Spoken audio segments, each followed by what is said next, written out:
Olá galera, boa noite, você que nos acompanha. Aqui é o irmão Narcélio Lima do Instituto Religioso Nova Jerusalém. E como o mês de agosto aqui no Brasil inicia os meses temáticos, ou seja, mês de agosto, mês dedicado às vocações, em seguida nós teremos o mês de setembro dedicado à palavra de Deus e em outubro nós dedicaremos às missões. Veja que aqui no Brasil estes meses eles têm uma ligação muito forte um com o outro, né? Porque se nós somos chamados pela palavra de Deus. Por isso aqui no Brasil, a partir do mês de agosto, inicia o que nós conhecemos por meses temáticos. Portanto, mês de agosto dedicado às vocações. Por isso que nós vamos partilhar um pouco aqui sobre as vocações e sobre o discernimento vocacional, ok? Mês de setembro, em seguida, nós dedicaremos ao estudo e à reflexão da palavra de Deus. E, portanto, somos enviados porque é a palavra que nos chama, é a palavra que nos convoca. Por isso que o mês de outubro é dedicado ao envio, ou seja, às missões. Eu convido você a iniciar a nossa reflexão com um texto bíblico, certo? Está lá no Evangelho de São Marcos, capítulo 3, né? Versículos de 13 em diante. Marcos, capítulo 3, versículos do 13 em diante. Jesus subiu ao monte e chamou a si os que quis, e esses foram para junto dele, e constituiu 12 para que ficassem com ele, a fim de enviá-los a pregar e para que tivessem autoridade para expulsar demônios. E assim constituiu os 12. A Simão deu o nome de Pedro, a Tiago, filho de Zebedeu, e ao seu irmão João deu o nome de Boanerges, que significa filhos do trovão. André, Filipe, Bartolomeu, Mateus e Tomé, Tiago, filho de Alfeu e Tadeu, Simão, o Zelota, e Judas Iscariotes, aquele que o entregou. Palavra da salvação. Glória a vós, Senhor. Marcos, capítulo 3, versículos 13 em diante. Então, gostaria de iniciar com essa reflexão, porque ela tem um dado muito importante para o discernimento vocacional. Aqui diz que Jesus subiu ao monte e chamou para si aqueles que ele quis. Né? Tem uma frase de Santa Teresinha que fala justamente sobre isso. Deus não escolhe os melhores, escolhe quem ele quer. Talvez na sua família, como na minha, com certeza, dentre os meus irmãos, tinha um irmão mais santo, tinha um irmão mais inteligente, tinha um irmão mais capacitado. Então talvez a gente se pergunta, por que eu e por que não o meu irmão, por que não aquele membro da minha comunidade, por que não o meu coordenador do grupo de oração? Qual o critério para Deus chamar, para Deus escolher uma pessoa? Nós nunca teremos essa resposta. Por quê? Porque isso mostra que Deus é livre e que a iniciativa é sempre divina. Então, por que Deus nos escolheu? Por que Ele chamou a nós e não a outras pessoas? Porque Deus é livre e Deus chama quem Ele quer. É a mesma coisa que a gente perguntar por que Deus escolheu dentre todas as tribos, dentre todos os povos. Por que Ele escolheu Israel? Porque Ele quis, porque Ele é Deus e porque Ele pode. Então, por que Deus chamou o irmão Narcélio e não algum dos seus 11 irmãos sanguíneos, né, que ele tem? Porque Deus quis, porque Deus é livre. Então, o Evangelho de Marcos 3:13 começa dizendo: Jesus chamou para si aqueles que ele quis. E aí Santa Teresinha vai ecoar essa palavra dizendo que Deus não escolhe os melhores, ele escolhe quem ele quer, porque a iniciativa é divina. Bom, dentre esses 13, esses 12 aqui que Jesus escolheu, a gente percebe que cada um tinha um defeito, né? Um defeito de fábrica, porque afinal de contas, só Deus é perfeito. No dia que o irmão Narcélio for perfeito, ou você for perfeito, nós tiramos Deus do seu lugar, nós nos tornamos deuses. Portanto, ninguém é perfeito. E por que Deus chamou, Jesus escolheu justamente a pecadores, pessoas frágeis, né, pessoas fracas? para continuar o chamamento divino que Deus já tinha feito no Antigo Testamento. Vamos ver. Deus escolheu Abraão, por mais que seja o pai da fé. Abraão se passou por mentiroso, né? Porque mentiu para os egípcios, dizendo que Sara era sua irmã. Deus chamou Moisés, que por mais que tenha sido um grande homem, lá na caminhada do deserto ele duvidou de Deus, porque faltou água, faltou comida e, claro, Moisés passou por uma crise vocacional, porque viu ali a ausência, provou um pouco da ausência de Deus lá no deserto. Então você começa a ver que cada pessoa que Deus chamou, por mais santa que seja, por mais disponível que seja, sempre vai ter os seus defeitos. Então por que a Bíblia ela não esconde os pecados dos seus personagens? Porque o povo de Israel sempre foi tentado à idolatria. Então, se a Bíblia escondesse o pecado dos personagens e das pessoas chamadas, com certeza o povo seria tentado a idolatrá-los. Por isso que a Sagrada Escritura jamais esconde pecado de nenhum dos seus personagens. Então, vamos agora entrar aqui no grupo dos 12. A gente sabe que mesmo entre os 12, Pedro, o príncipe dos apóstolos, foi o mesmo que traiu Jesus 3 vezes. Veja a fraqueza de Pedro, a tentação da traição do próprio autor da vida, do próprio mestre. Ok, temos aqui um relato de agnosticismo, né? Temos um relato de dúvida, de descrença com Tomé, né? Então isso é interessante, que a Bíblia não esconde os pecados dos personagens. Então Tomé era aquele que duvidava, aquele que tinha dificuldade de processar a revelação. Aqui botou. O próprio Judas, né, traiu Jesus Cristo. Então Deus, veja aí que ele não escolhe os melhores. Qual o critério para Deus escolher? Deus escolhe quem ele quer porque Deus é livre. Então, se Deus escolheu até Judas, por que ele não poderia também escolher você? Certo?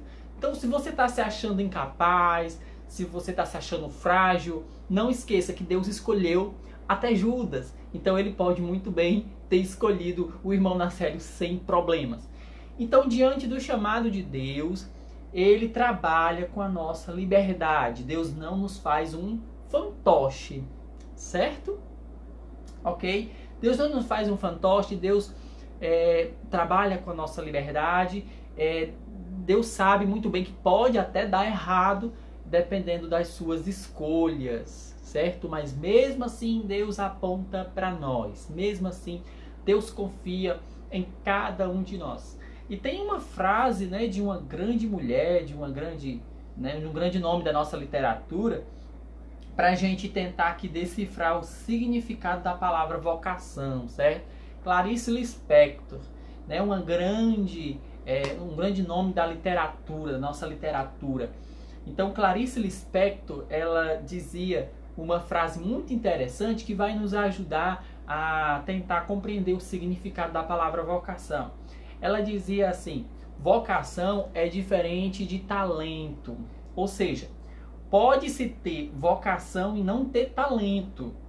Isto é, pode-se ser chamado e não saber como ir. Então, hoje em dia, quando se vai falar de vocação, as pessoas confundem ligeiramente vocação com talento, mas não é a mesma coisa, né? O fulano nasceu com aptidão para isso, o fulano nasceu com inclinação para a medicina, o fulano nasceu com inclinação para a arte. Não é bem isso o sentido religioso da palavra vocação. A palavra vocação vem do latim, que quer dizer vocare, é o verbo chamar, é o verbo, né, que deduz o chamamento. Por isso, vocação é o chamado, e o talento é justamente a forma a que a pessoa desempenha essa vocação, né? É a forma de saber como ir. Então, Clarice Lispector, ela, mesmo não sendo um nome religioso, é interessante como ela captou bem essa diferenciação entre vocação e talento. Repetindo aqui a frase da Clarice, vocação é diferente de talento. Ou seja, pode-se ter vocação e não ter talento. Isto é, pode ser chamado e não saber como ir. Então, vocação é justamente isso, é um chamamento. E o interessante que para a teologia, para a Sagrada Escritura, a vocação ela é anterior ao nosso nascimento, ela é anterior à nossa existência. E são vários relatos, várias referências bíblicas, como por exemplo, um dos mais famosos, Jeremias, capítulo 1, vai dizer justamente, antes mesmo de te modelar no ventre materno, eu já te conhecia. Isaías 43, né? Vai nos tu és meu, eu te formei. Salmo 138, bem parecido, vai mostrar essa preeminência de Deus, né? Essa iniciativa divina. Então a vocação ela é anterior à nossa existência. Então nós já nascemos com essa vocação.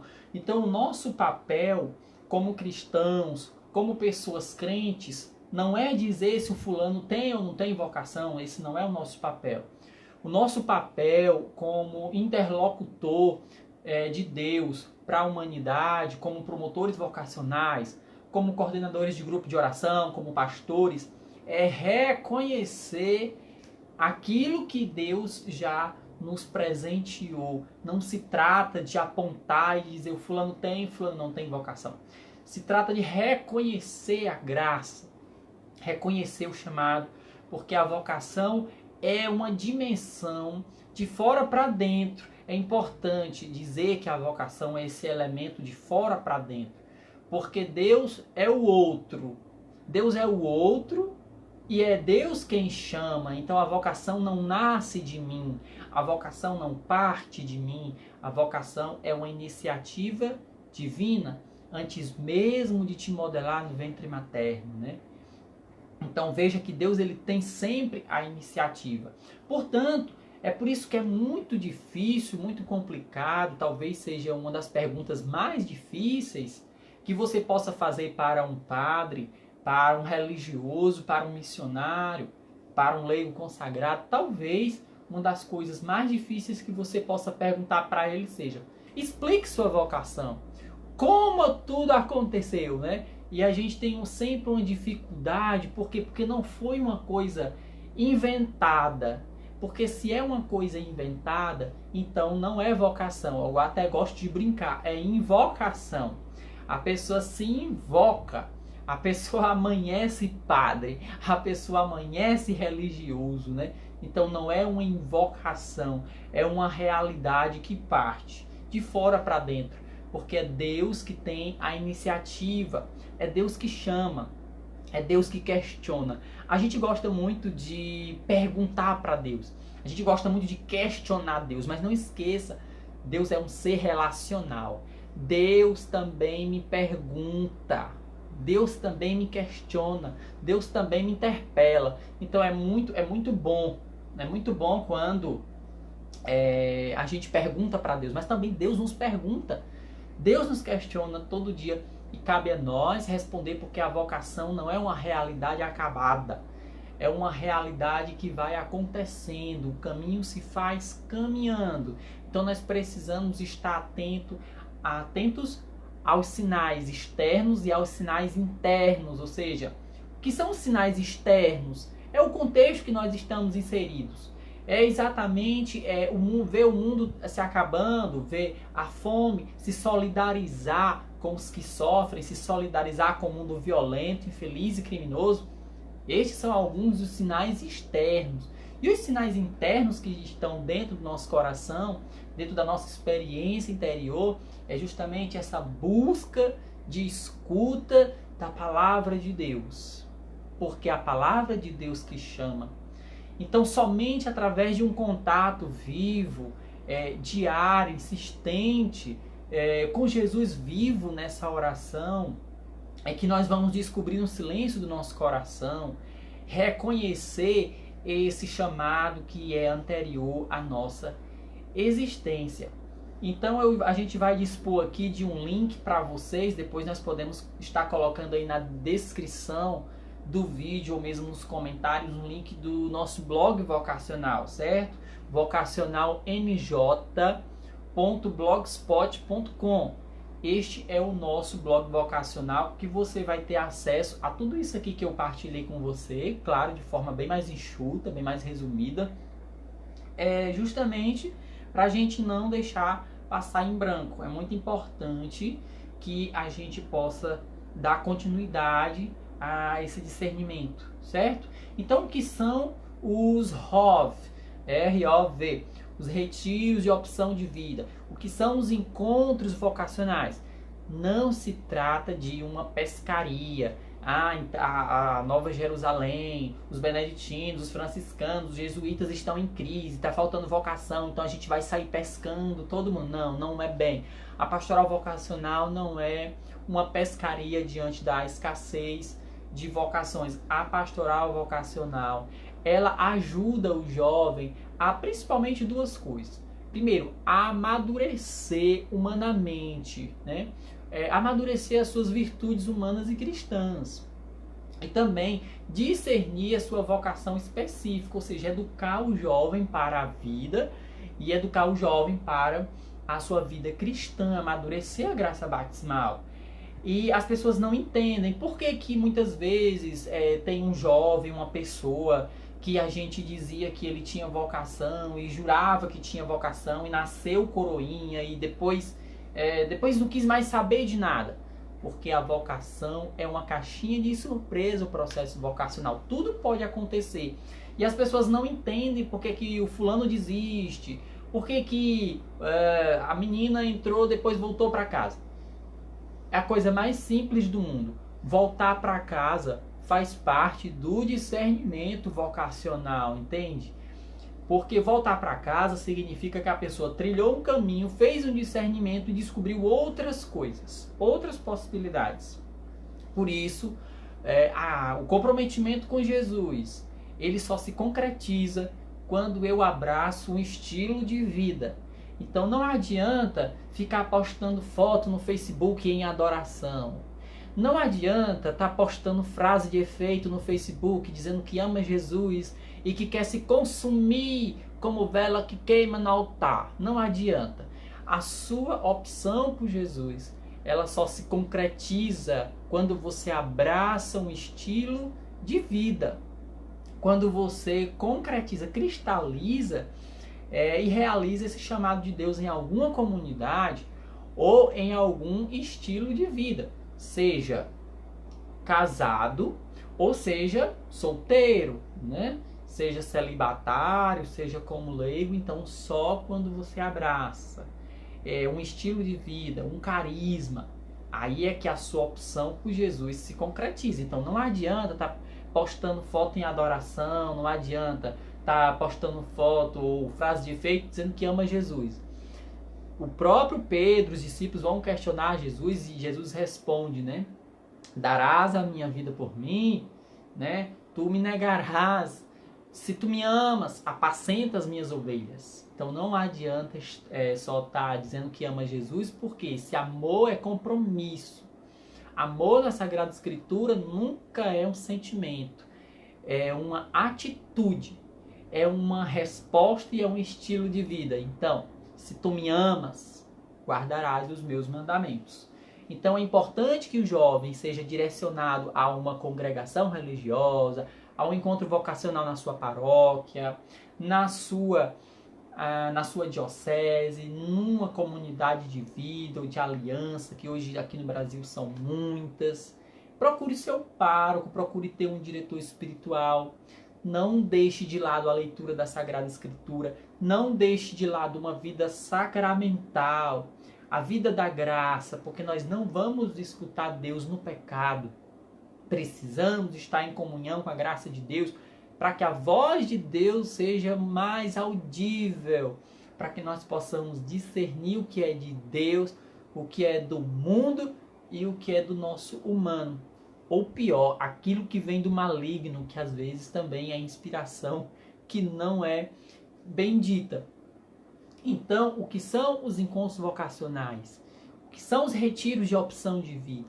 São meios para que a gente possa discernir e perceber os rastros de Deus na nossa vida. Não é um desespero das comunidades e a comunidade religiosa, a congregação religiosa que só promove uma pastoral vocacional para fazer uma pescaria, ela é suicida, porque nem todos aqueles que vão entrar no seminário vão permanecer. Nem todos aqueles que entram nas casas religiosas permanecem. Ou seja, é muito melhor, muito mais produtivo educar o jovem para a vida, educar o jovem para o discernimento, para se tornar pelo menos um ser humano melhor. Então, convido você a fazer um discernimento, a procurar uma comunidade, a conversar com seu diretor espiritual. Se não tem, pode procurar um, né? Não necessariamente um padre, uma religiosa, mas às vezes até mesmo um leigo bem maduro na fé, uma leiga, uma mulher de oração, pode partilhar com a gente, pode nos ajudar a fazer um bom discernimento vocacional. Eu gostaria de partilhar com vocês 3 dimensões da vocação. Alguns aí podem dar várias dicas, vários outros sinais, várias outras dimensões. Eu gostaria de partilhar com vocês 3 dimensões da vocação. A dimensão humana, a dimensão espiritual e a dimensão eclesial. Por que a vocação ela tem uma dimensão humana? São Tomás de Aquino dizia que a graça supõe a natureza. Então, ou seja, existe a graça de Deus que é dada para o ser humano, né? Então, basta ser humano. Antes de você ser santo, você tem que ser humano. Você tem que ser gente. Não adianta estar querendo urinar água benta. Desculpa aí a expressão. Mas não adianta. A gente tem que primeiro ser humano.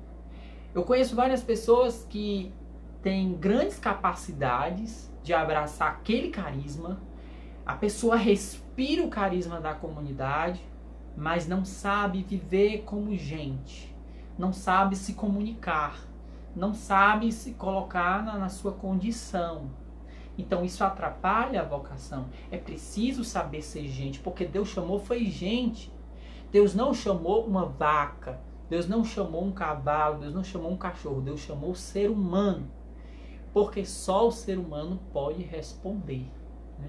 Nosso fundador, Padre Caetano, dizia isso, que Deus, ele não chamou a vaca porque a vaca não pode responder, né? O mínimo que a vaca pode responder é mó, só isso que ela pode responder. Deus chama o ser humano porque só o ser humano pode responder. E diante do chamado de Deus, você é livre para você dizer sim ou você dizer não. Se você disser sim, então você vai experimentar do sim de Deus. Irmão, e se eu disser não? Bom, se você disser não, Deus não é besta. Você vai experimentar também do não de Deus. Por quê? Porque não se pode plantar batata e colher repolho, né? Então essa dimensão humana da vocação é muito importante. Por quê? Porque nós temos que se conhecer. Vocação é uma questão de identidade. Vocação é uma questão de autoconhecimento. Muitas vezes alguns santos, alguns padres da igreja, alguns eremitas, alguns monges, homens, mulheres, eles fugiam da agitação da cidade, da vida urbana, iam para os desertos para encontrar Deus. E qual a surpresa deles? Acabavam encontrando a quem? A si mesmos. Então vocação é uma questão de autoconhecimento, uma questão identitária. Porque geralmente a gente pergunta para um jovem, por que você quer ser padre? Aí ele geralmente vai responder assim, porque eu quero evangelizar, né? Mas a gente não pode evangelizar mais ou atingir mais sendo leigo, hoje em dia principalmente. Então daí a pergunta não é simplesmente uma atividade. Quando você pergunta para um jovem por que ele quer ser missionário, alguns até se auto-intitulam, né? Mas por que Deus está me chamando para aquilo? Justamente porque eu vou me configurar a Jesus. Sendo rico, se fez pobre, né?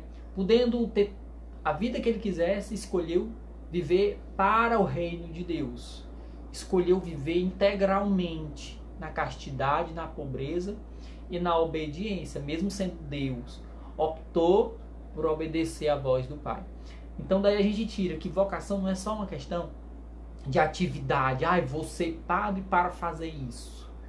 Vou ser religioso para fazer, vou casar para fazer isso. Não se trata de simplesmente uma atividade. A atividade ela vem em segundo plano, porque todo chamado gira em torno de uma missão. Né? Todo chamado está por trás, o que está por trás é um plano de salvação. Todo chamado gira em torno de uma missão. E essa missão sempre é salvar. O próprio Jesus trazia no nome salvação. Yeshua, no hebraico, significa Deus salva. Porque a missão de Jesus é salvar o gênero humano. Então daí, por que nós temos que se conhecer? Porque Deus chama pessoas. Pessoas com conflitos, pessoas com dúvidas, com angústias e medo. E quando eu falo nessa dimensão humana da vocação, principalmente se tratando de adolescente e se tratando em jovem, já que aqui no Brasil o perfil de vocacionados é mais para adolescente, né? Os adolescentes estão um número bem expressivo procurando aí discernir a vocação. Então é muito comum no adolescente e no jovem alguns elementos no discernimento bem perceptíveis, que são medos, dúvidas e angústias. Então você tem que conhecer geralmente isso, quais são seus medos, quais são suas dúvidas e quais são suas angústias. Então alguns podem achar que o medo está atrapalhando. Não, gente, calma, o medo ajuda bastante. Porque se você tem medo, significa que você tem uma cabeça e que ela está funcionando bem direitinho. Então ter medo é importante, porque quem tem medo, né, sendo um medo reflexivo, eu não vou tentar qualquer coisa, eu não vou fazer qualquer coisa, eu não vou fazer de qualquer jeito. Porque o medo me ajuda, se ele é reflexivo, então ele amadurece. O que eu não posso é permanecer no medo. Porque eu lembro agora até uma frase do Mahatma Gandhi, que o medo tem alguma utilidade, a covardia não. Então, covardia é uma palavra muito pesada, né? Principalmente para os homens. Mas olha o que Gandhi fala. O medo tem alguma utilidade, a covardia não. Da dimensão humana da vocação, nos leva a conhecer e a sondar quais são nossos medos, nossas dúvidas e as nossas angústias. Essa dimensão humana é a dimensão comunitária, porque nós não somos uma ilha, vamos viver em comunidade. Por mais que você queira ser padre, vá morar no seminário, vale lembrar que o seminário é uma comunidade, né? Ninguém vive isolado ou vive por si mesmo dentro de um seminário. E você que pensa em ser padre, é muito importante que você tenha em mente que você queira ser primeiramente seminarista. Porque muita gente quer ser padre, mas não quer ser seminarista. Como é que você vai ser um bom padre se você não fez uma boa formação? Se você quis pular etapas, se você quis já viver como padre. Então isso atrapalha demais o discernimento daquele menino, daquele jovem que quer ser padre. Queira ser seminarista. Porque só há padres, porque há seminaristas. É muito importante ser humilde e reconhecer essa dimensão. A vocação também tem uma dimensão espiritual, porque ela mostra que um Deus que sempre busca o ser humano, que sempre busca uma relação com o ser humano. Então não é você que amanhece, não é você que acorda se sentindo chamado, não. Deus já imprimiu, é uma questão de caráter. Deus já imprimiu a minha vocação antes mesmo de me modelar no ventre materno. Isso está em Jeremias 1, isso está no Salmo 138, em algumas Bíblias 139. A iniciativa sempre é divina. Bom, se é Deus que me chama, então essa vocação ela só vai ser discernida, vivida e alimentada na oração, na espiritualidade. Olha, na igreja tá cheio de pessoas que trabalham para Deus, mas trabalham sem Deus. Tem um apostolado sem alma, sua muita camisa, mas não tem conteúdo, não tem essência, não tem espiritualidade, porque não reza. Então é importante que essa intimidade com Deus, ela não seja... Alguns pensam até assim, não, mas eu já trabalho para Deus, então já vale como oração. Mas se você pode rezar, a oração é insubstituível. Não há desculpa. Quem não reza, quem não gosta de rezar, não serve para o reino de Deus.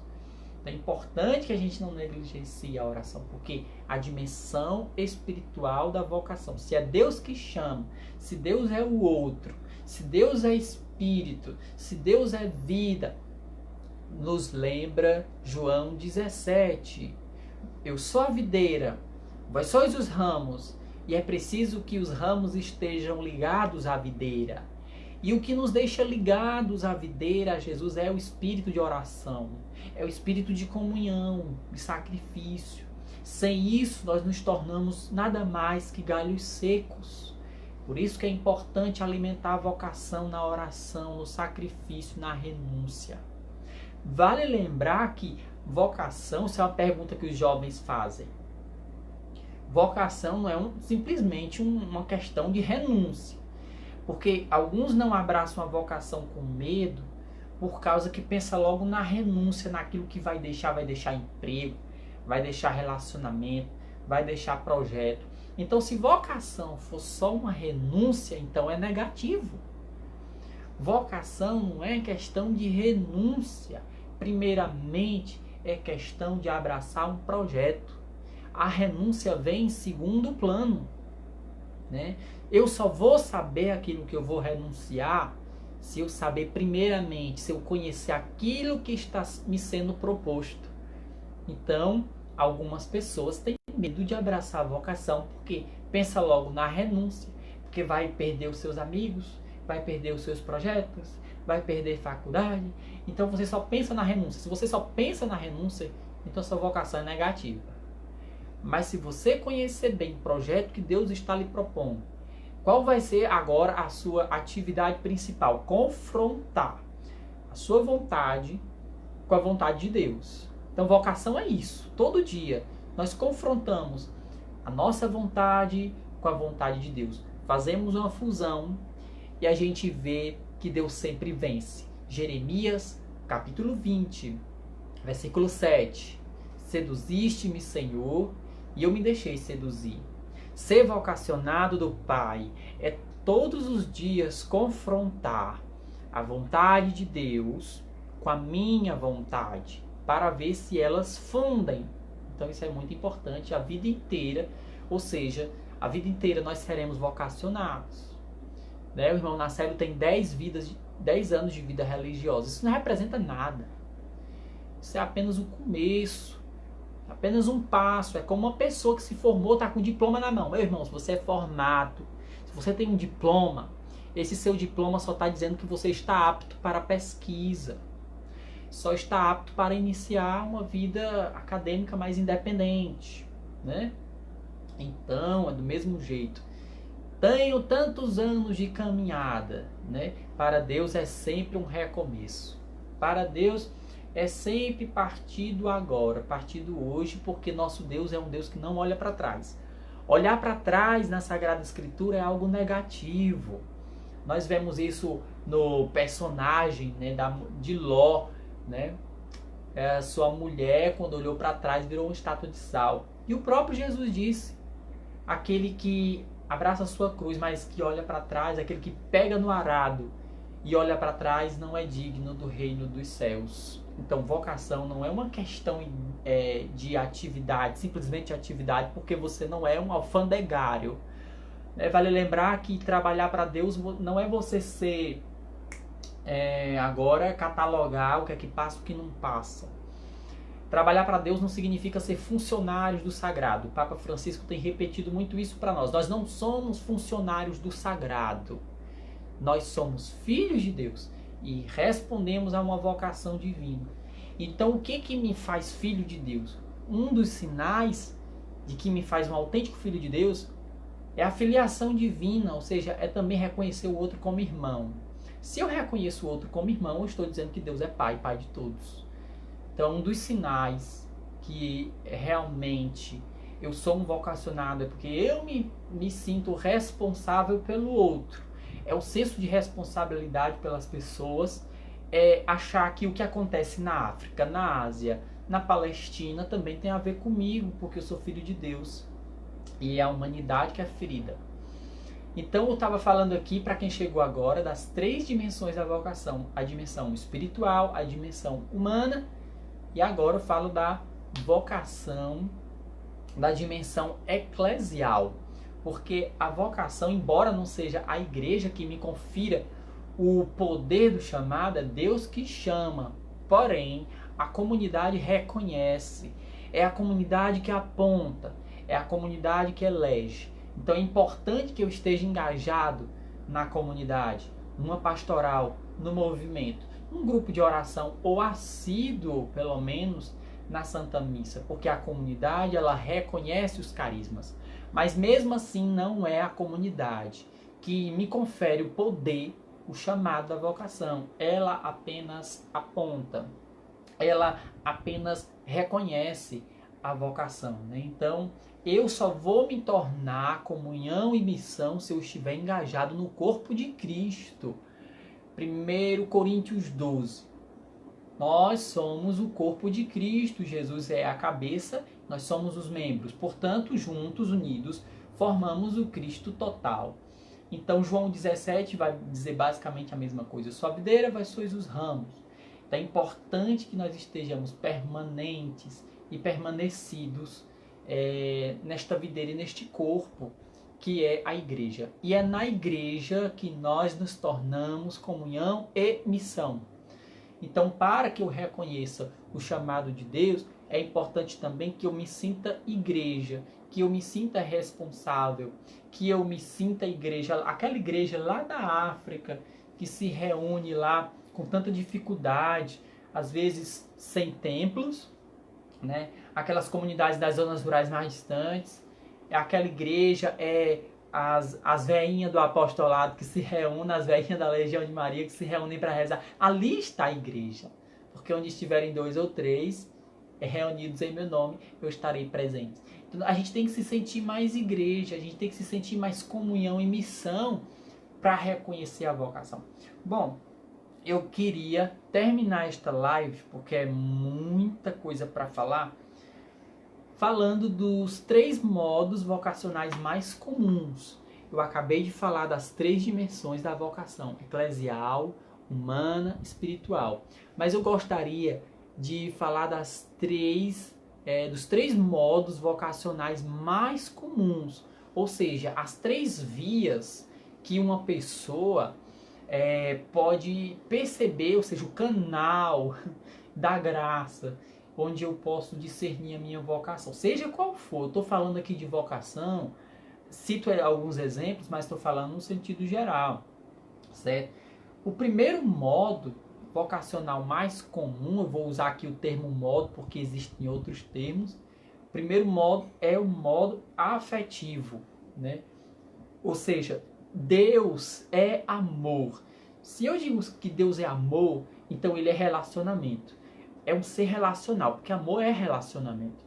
Então, muitas vezes, inclusive o homem bíblico, o salmista, o profeta, o sábio, ele percebe a ação de Deus, sobretudo no coração, ou seja, no afeto, na relação. Eu não posso chamar Deus de pai se eu não tenho proximidade. Eu não posso chamar Deus de pai. Por isso que nem todo mundo pode ser chamado filho de Deus. Eu tenho que ser batizado. O batismo me faz, pertence. O batismo me torna mais afetivo, mais próximo, filho de Deus, né? Então, o modo vocacional mais comum é: Deus é acessível ao coração humano. Por isso que os salmistas, quando eles falam de Deus, eles usam a linguagem do coração, porque para o judeu, para o hebreu, para o homem bíblico, ele não pensa com o cérebro, ele pensa com o coração. Por isso que os salmos vão dizer várias vezes: meu coração fala convosco confiante, né? Meu coração anela por ti, meu coração deseja. Porque o homem bíblico, ele não pensa com o cérebro, ele pensa com o afeto, ele pensa com o coração, ele se relaciona. Provar e vede como o Senhor é bom. Provar é justamente perceber, sentir, experimentar o amor de Deus. Então é preciso que a gente sempre escute o próprio coração. É preciso parar um pouquinho e saber o que o meu coração está tentando me dizer. E hoje em dia, com a nossa correria, com nossa agitação, com a nossa vida agitada, com nossos WhatsApps, com nossos Facebooks, com nossos Instagrams, né? Com os meios de comunicação, com as fábricas, com os carros, o barulho vai cada vez mais anestesiando e a gente não vai mais percebendo a voz de Deus. E lembrando que a voz de Deus, ela é como se fosse uma teia de aranha, que é muito fina, muito frágil. Então, é preciso muito esforço para discernir a voz de Deus num mundo tão barulhento, tão agitado e tão anestesiado como a gente está vivendo aqui. Então, o modo vocacional mais comum de Deus falar ao ser humano, com certeza, é através do seu coração. Então, Deus é acessível ao coração porque Deus é amor. E amor é um relacionamento. Então, eu preciso conhecer. Eu não posso dizer que amo a Deus se eu não conheço. São Tomás de Aquino dizia: eu não posso amar aquilo que eu não conheço. Você só pode dizer que ama alguém ou alguma coisa se você se propõe a conhecer bem aquela pessoa, certo? Ou o próprio Deus, aqui como a gente está falando. Reconhecer Deus no coração é justamente dar espaço, porque o nosso coração, Deus nos deu uma chave. E a porta do coração, ela só se abre para o lado de dentro. Então, Deus é muito educado. Deus só entra na nossa vida com a nossa parceria, porque Deus nunca quis trabalhar sozinho. Inclusive no Gênesis, a expressão que Deus usa para criar o mundo é sempre no plural. Façamos o homem, a imagem e semelhança. Deus, sendo onipotente, onipresente e onisciente, não quis trabalhar sozinho. O próprio Deus é trindade. Então o coração precisa estar aberto. O coração precisa estar desarmado. É uma expressão que eu sempre uso quando eu estou direcionando um jovem no discernimento vocacional. Você precisa se desarmar. Você precisa, tirar a sua mochila. Aquela bagagem que você carrega. As suas experiências anteriores. Você tem que se desarmar e você tem que contemplar Jesus nu. Desculpa a expressão, mas é a expressão que os monges beneditinos gostavam de usar para Jesus. Eu gosto de contemplar o Cristo nu. O que significa isso? Contemplar Jesus sem imagens, ou seja, não tentar criar uma imagem de Jesus, mas deixar que ele se revele tal como ele é. É isso que significa, na mística, contemplar o Cristo nu. O Cristo nu é aquele Cristo que aparece para mim tal e qual como ele é, sem fantasias, sem imaginações, sem distrações. Mas é ele que tem que se revelar a mim tal como ele é. Nós nunca vamos chegar ao critério, ao discernimento da nossa vocação sem nos desarmar. Deixar de lado um pouco todas as suas ideias. Esquecer o que você deseja e deixar que Deus fale.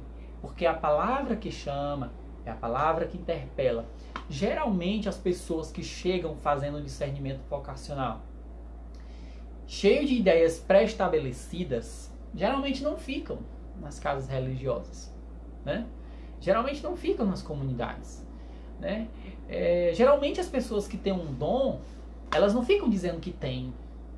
E elas não querem ficar mostrando que têm. Pelo contrário, elas se escondem, né? Geralmente elas até se escondem um pouco, têm até vergonha. Porque Deus é que tem que aparecer. Deus é acesso ao coração. É preciso ter mais afeto, mais proximidade, mais amor a Deus, mais temor para discernir a vocação. A segunda via que você pode discernir a sua vocação é a própria razão, né? Eu reconheço que tem pessoas que têm mais dificuldade de sentir o próprio Deus, né? Tem algumas pessoas que vivem, inclusive, um deserto espiritual constante. Algumas pessoas até ficam tristes, né? Irmão, eu não sinto Deus assim como o fulano sente, né? Talvez por ter visto muitos filmes A gente acha que Jesus só fala se tiver aparições, se tiver visões, e se descer Jesus com a fumaça, né? Um jogo de luz, e aquela coisa bem apocalíptica, bem triunfalista, entende? Mas geralmente não é assim. Não espere um Deus triunfalista, porque muitos judeus se decepcionaram com Jesus esperando um Messias triunfal. E de repente chegou um meninozinho pobre que nasceu numa manjedoura, no local onde os animais comem. Então é preciso que a gente não se preocupe se eu não estou sentindo Deus e se o negócio não está muito claro. Basta usar a razão. Basta saber que Deus está presente. Basta saber que o mundo tem uma lógica e que as coisas de Deus também são acessíveis à minha razão. Algumas pessoas ficam tristes porque não sentem Deus como fulano, né? Algumas pessoas ficam tristes porque eu não tenho visões, eu não tenho locuções interiores, né? Eu não sinto Deus dessa forma, eu não sinto muita coisa na missa, não tem problema. Basta ser inteligente para saber que Deus está ali, que Deus está presente, que embora não precise eu sentir, né? Esse pessoal aí que fica procurando muita aparição, muita fumaça, né? Muito apocalipse, eles estão muitas vezes sem o pé no chão, estão na dimensão errada, precisa aterrissar. Então, se você só acredita em Deus, se tiver aparição, se tiver profecia, revelação e tal, você está procurando Deus errado. Porque o nosso Deus, ele se encarnou, ele desceu, ele se tornou acessível. Filipenses 2, Deus que era Deus, se fez homem, se fez escravo, se humilhou, se inclinou até nós, né?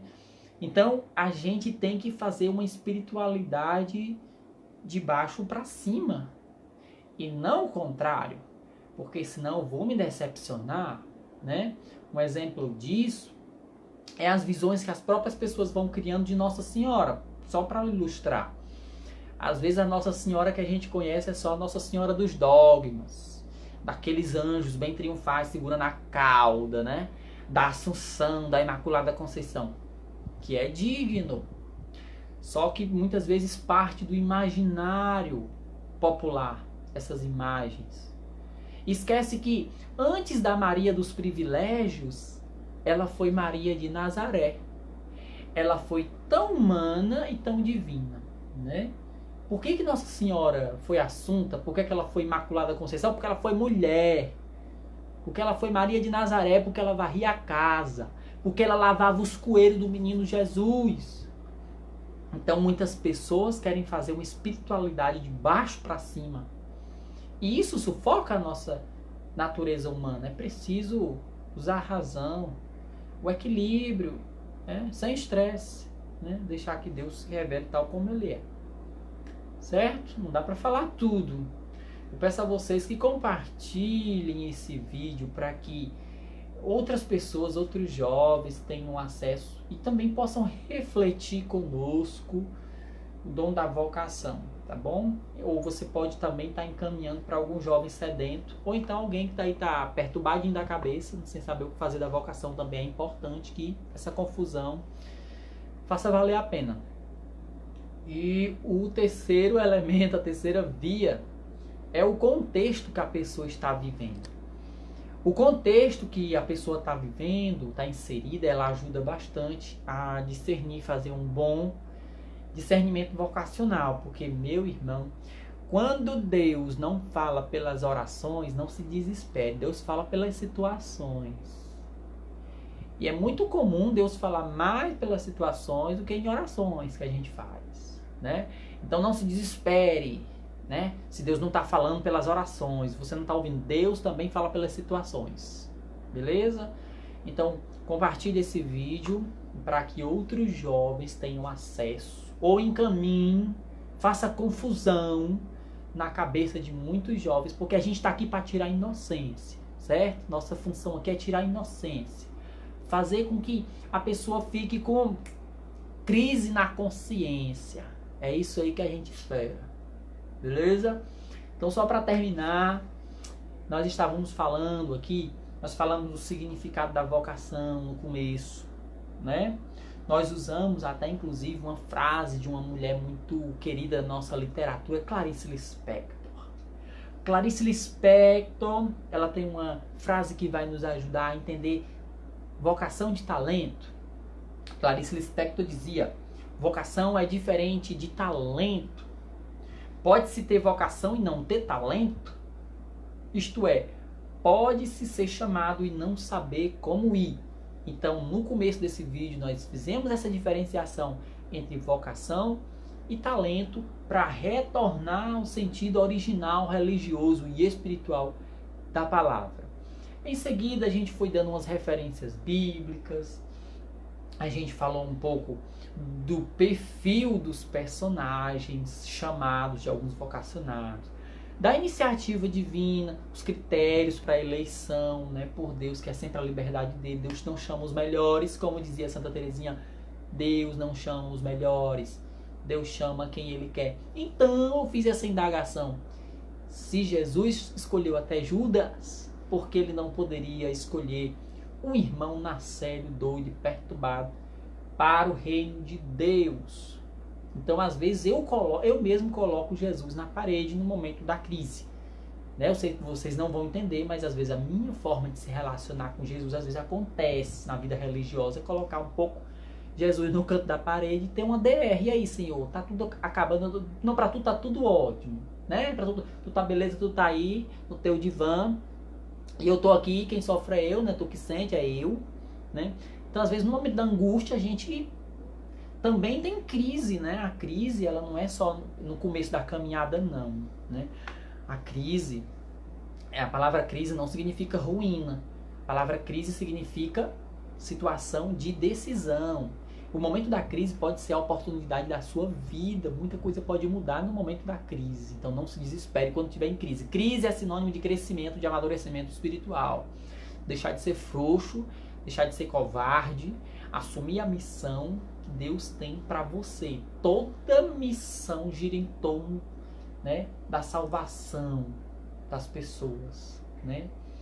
Então não esqueça disso. Olha a responsabilidade que é a vocação de uma pessoa. Nosso fundador, monge, durante 22 anos, ele sempre dizia, né, que quem entregar sua vida a Jesus, total e incondicionalmente, estará salvando a multidão de homens, mulheres e crianças que de outra maneira se perderiam eternamente. Então, quando Deus escolhe uma pessoa, é tendo sempre em vista a salvação de uma multidão. Por trás de uma irmã Nazaré, que está aqui acompanhando este vídeo, né? Uma santa irmã da purificação, por trás de uma irmã Nazaré está uma multidão de jovens, homens, mulheres e crianças que de outra maneira se perderiam eternamente. Isso é bíblico. Está em Isaías capítulo 53, versículo 6. Ele carregou sobre si a multidão de pecados dos outros, né? Então, Cristo sofredor carregou sobre si a multidão dos pecados. E por causa da sua obediência, Deus perdoou uma multidão de pecadores. Por trás de uma irmã Nazaré, por trás de uma Lena Mesquita que está aqui acompanhando o nosso vídeo, do Davi, por trás da Kelviane, da Janaína, da Aparecida, da Lili, do Vinícius Norberto, esse filho espiritual maravilhoso, lindo e cheiroso do Pai. Olha. Existe a salvação de uma multidão de pessoas. Então, se eu disser sim, eu vou experimentar o sim de Deus. Se eu disser não, Deus não é besta. Ele também vai nos dizer não e tem todo o direito de dizer não para nós também. Então, peço para você compartilhar este vídeo, beleza? Ou encaminhe para um jovem sedento. Nós falamos das três dimensões da vocação, da dimensão espiritual, da dimensão humana, da dimensão eclesial. Falamos também dos 3 modos vocacionais, que são o afeto no coração, a dimensão racional, né, que para Deus me chamar, para eu sentir, perceber, não preciso eu ter visões, nem aparições. Isso aí às vezes é maconha vencida, né? Deus, quando não fala nas orações, ele fala nas situações, né? Deus fala também no contexto. Deus chamou muitos jovens que estavam aí, ó, ao léu. Nós somos 7 bilhões de pessoas no mundo. Muita gente aí ao léu, sem saber porque está vivendo. Muita gente tirando a vida, né? Porque não tem um projeto de vida. Então, se você está se perguntando sobre você mesmo, pode ser uma questão vocacional. Sinto muito dizer isso, se eu acabei com a sua noite, se eu acabei com o seu barato, me perdoe, mas eu me sinto na obrigação de ser fiel à palavra de Deus, né? Então, se você está pensando sobre você mesmo, sobre sua vida, se você se sente impotente com tudo que está acontecendo no mundo, se você acha que tudo que você faz para Deus ainda não é o suficiente, que está faltando alguma coisa, então procure um discernimento. Procure um discernimento vocacional. Vai lhe fazer muito bem. Então, a dimensão humana, espiritual e a dimensão eclesial da vocação, porque nós só servimos a Deus quando nós nos tornamos comunhão e missão. É na comunidade que reconhece, que nos envia, né, essa graça de Deus. Convido desde já os jovens e as jovens a participarem conosco da nossa jornada vocacional, que acontecerá agora no próximo domingo, dia 26, tá bom? De 8 ao meio-dia na Capela São Luís Gonzaga, que fica aqui no Alto Alegre, certo? Em Maracanaú, nós teremos a nossa jornada vocacional de 2018, aberto a todos os jovens que estejam querendo rezar sobre a sua vocação, independente do que seja, matrimônio, vida missionária, vida leiga, vida religiosa, vida presbiteral. Nós teremos a graça de ter a companhia de um querido irmão, amigo de muitos anos, o Lucas Guerra, que foi um dos precursores e também coordenador estadual da Juventude Missionária, esta obra linda e maravilhosa, uma obra pontifícia, está em vários países do mundo, fazendo jovens serem solidários, fazendo jovens serem igrejas. Jovens solidários, sempre missionários, é o lema da Juventude Missionária. Então, Lucas Guerra também é advogado e trabalha no Centro de Defesa dos Direitos Humanos da Arquidiocese de Fortaleza. Então, o Lucas Guerra estará falando para nós sobre a vocação do leigo hoje. Então, agende, coloque na sua agenda, convide seu grupo de oração, convide seus amigos, dia 26, próximo domingo, de 8 ao meio-dia, nossa jornada vocacional, falando sobre a vocação do leigo, sobre a missão do leigo, já quase encerrando este ano do laicato aqui no Brasil. Será uma honra, será uma alegria ter você, com a presença das irmãs Josefinas, irmãos e irmãs do Instituto Nova Jerusalém, a Nova Jerusalém Leiga e tantas outras expressões aqui, né, todas as expressões de vida. Então, pessoal, vamos ler a palavra de Deus, vamos amadurecer cada vez mais a graça desse chamado. Não esqueça, toda a vocação está por trás da salvação de uma multidão de jovens, homens, mulheres e crianças que de outra maneira se perderiam eternamente. Obrigado pela paciência, compartilhe o vídeo e até a próxima live. Se Deus quiser, não se mede vocação pela grandeza do chamado, mas pela generosidade da resposta.